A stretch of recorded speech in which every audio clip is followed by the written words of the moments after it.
Belarusian, and a Lithuanian, I hope those countries remain independent of Russia. Yeah, absolutely.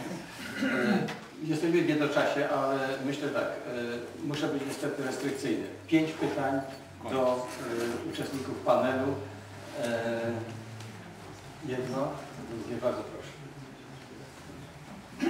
Mr. Richman, you mentioned that you prefer a government that spends money on welfare than on the war.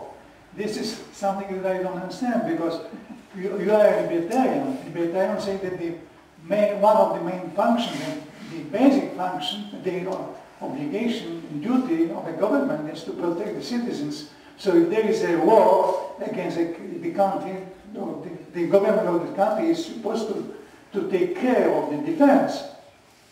How would you comment this? Well, of course, I'm speaking primarily from the American experience, where very few wars were defensive wars.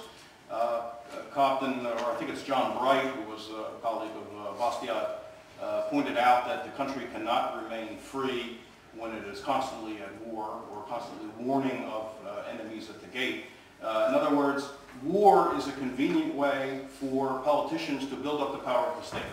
And we should, I mean, historically this is true, theoretically you can see it, and I think too often, this is true of Americans, people on the right, conservatives, have been fooled by this. They forget that the Pentagon is a branch of the government. They act like it's some separate thing, and it doesn't have any of the flaws of government. So on the one hand, I mean, you can watch the Fox News network, which is a conservative network, denounce the government's ability to manage healthcare, denounce it in beautiful terms. At the same time, they think government is competent at building nations in Afghanistan and Iraq and all over the place. We can bring democracy and Jeffersonian ideas. And I'm thinking, are they talking? Do they realize they're talking about the same institution? They condemn it on one hand and claim it's super competent on the other hand. They never put the two things together and say, wait a second, there's a contradiction there. So, I mean, I don't want to have to choose between warfare and welfare spending. I want neither one. I was just taking the thought experiment, if I have no choice, there's a gun to my head and say, which do you prefer? I think the less damage, and it's maybe, you know, there's still damage, but I think the lesser amount of damage will come from welfare spending. And that's no endorsement. I hope no one's misunderstanding. So I think that we should distinguish between the war, defense war, and the offensive war.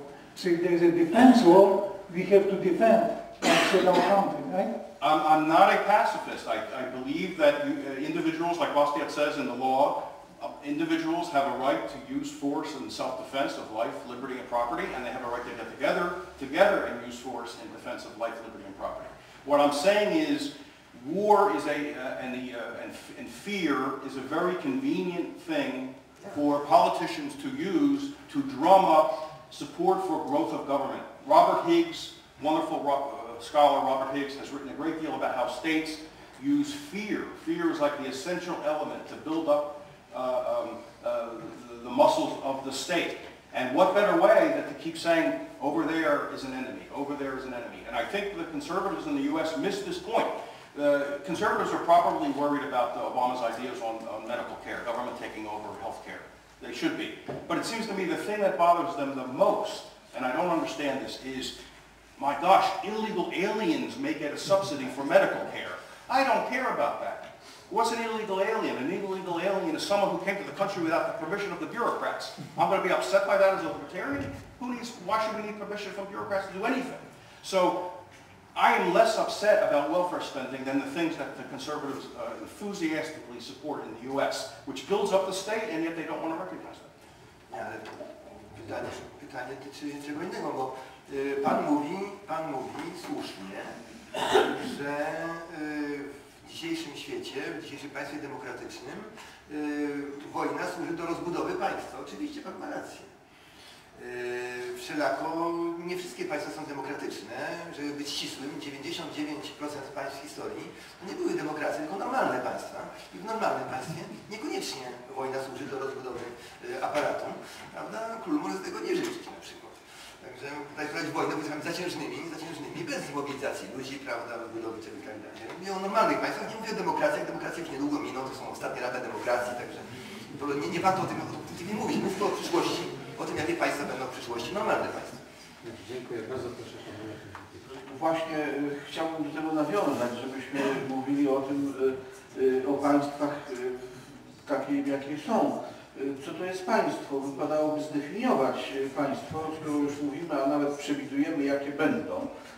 Jeśli odrzucimy wszystkie niekonieczne cechy państwa, niekonieczne właściwości państwa, to państwo jest po prostu inną nazwą monopolu na przemoc.